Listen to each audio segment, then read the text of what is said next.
Good morning, everybody. Welcome back to another video. On today's episode of What Did Peter Break? The good old razor. So I've had a four-wheel drive issue for quite a while. It's going intermittent. You know, sometimes it works, sometimes it doesn't. And out at King of the Hammers, I thought I fixed it, but I didn't. So out at King of the Hammers, we were out rock crawling, and the diff just stopped working. So I brought it over to Polaris, and they actually went in there with their computer, and they were able to tell me that the front diff solenoid was not giving power. It was receiving power, but it wasn't giving power. So today I'm gonna tear the thing apart, crack the diff open, you know, figure out, do some testing on the solenoid. I'm not 100% sure it's the solenoid, even though they told me that's what it is, because there's other things inside that diff that could be wrong, like the magnets that engage four-wheel drive, those could be broken. There's a cage inside there that engages four-wheel drive, that again, that could be broken. So really all I have to do is crack it open and figure out what's wrong with it, because there's some trips coming up. I'm going on a sand mountain trip in a couple months, so I need to get this thing figured out and get it fixed before the trip, because I need four-wheel drive. So I'm gonna get started. I'm gonna start by pulling the front bumper. Got to take the A-arms off, you know, stuff like that, and we'll get that front diff out, and I will show you guys what it looks like inside.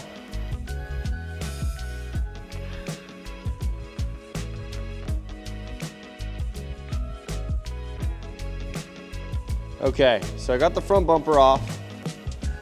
All of this is together, so all the lights, they're all tied in, you know, as one basically. The winch is in there. So I just kind of hung it off the side. It shouldn't get in my way.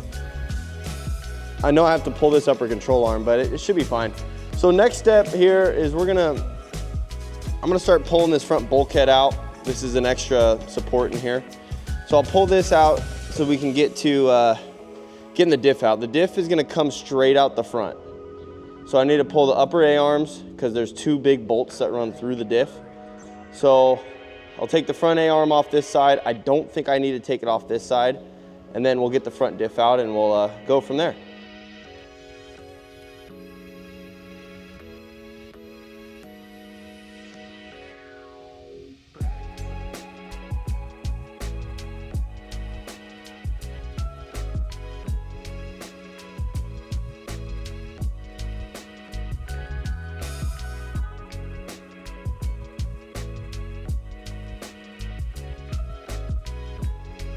Okay, well, the camera died a little bit ago.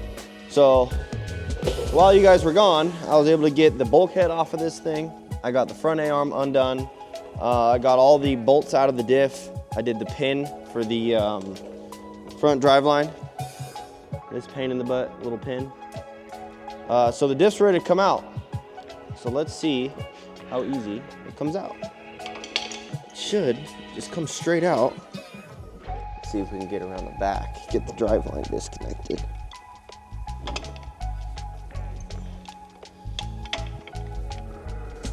It's pretty much free. Getting this breather out of here sucks. Well, I split it. Okay, boom. We got the front diff out.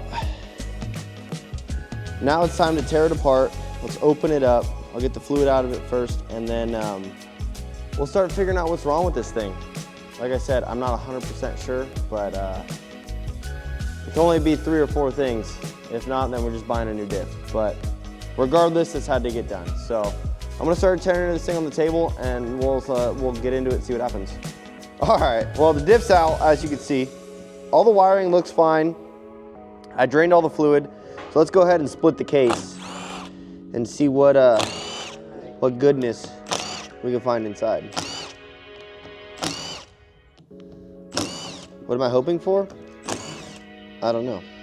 I'm hoping it's just a messed up wire from this. My guess is a bomb went off inside that differential. Well, no, because that's the thing, is it spins freely. You're probably right.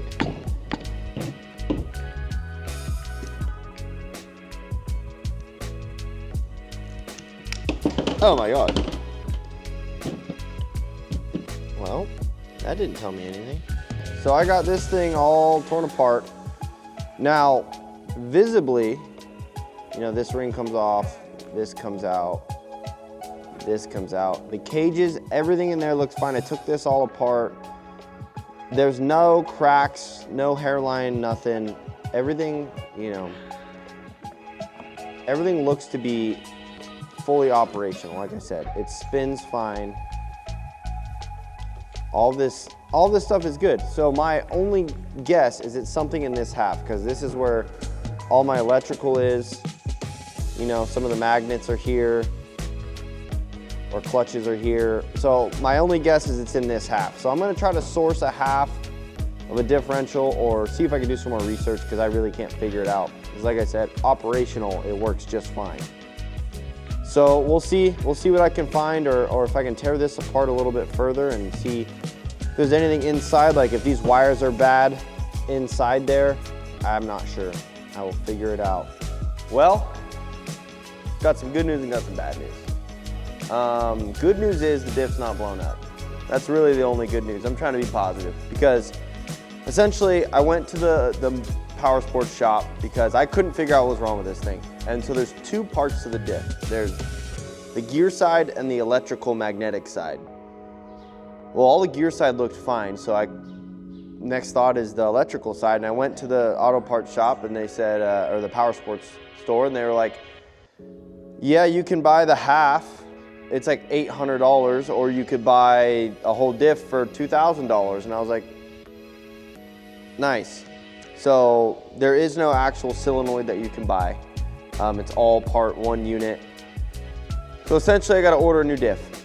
And so this thing is going to get put back together just as a roller, just so that it can be rolled around, so it's not taking up, you know, shop space, because I don't know how long it'll take to get a diff, and I don't want this thing to just be in the middle of the shop. So I'm gonna get working on that, and I will update you when, hopefully when I get a new diff, and I can put this whole thing back together and test it, see if it works. So we're back at it with the Razor again. I ended up ordering a new front diff, so that just came in. So here's the new diff. I'm not 100% sure that it's gonna work, because it's not the same part number. I believe this was for a Pro XP. So we're just gonna slap it in, because it's a ridiculous price to get one from Polaris, and I just don't think it's worth the money. So side by side, they look literally identical.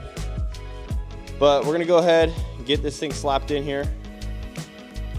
And then we'll keep it on all four jack stands, spin the wheels, you know, put it in full drive, make sure everything works, and go from there. So let's put this thing back together.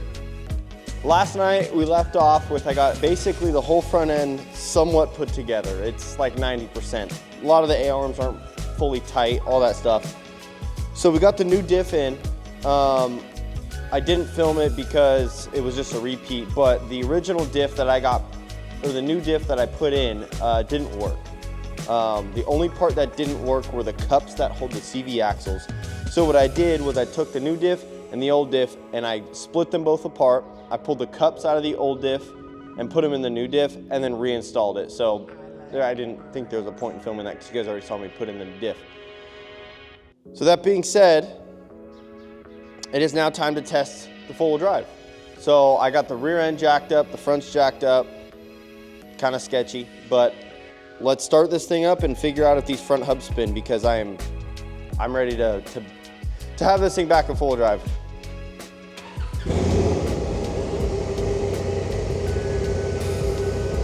Okay, so let's see. We'll start in low gear. Okay.